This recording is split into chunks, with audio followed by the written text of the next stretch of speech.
روزهای خوب داشتیم. خنده های تو آنقدر زیبا بود که من با یک دیدن مفتون شده بودم. تو اصلا کم گپ می زدی، یا خاموش می ایستادی یا می خندیدی.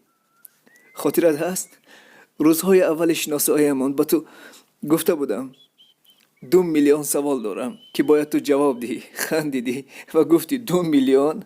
گفتم آره.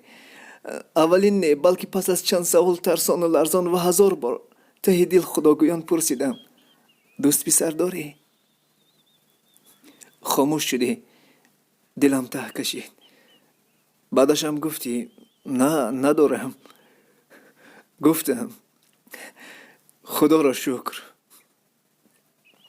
آن لحظه ها خوشبختی در رگ ها و تار و پودی وجودم حرکت می کرد. با فخر به دوستانم می گفتم یکی را دوست می دارم که مثلش گل در گلشن نیست. تمام گل های دنیا با دیدن او رشک می برند. رشک. من نمی خواهم این خاطره ها تمام بشود. تمام. نمی خواهم از گلشن من فقط خاطره ماند. تمام.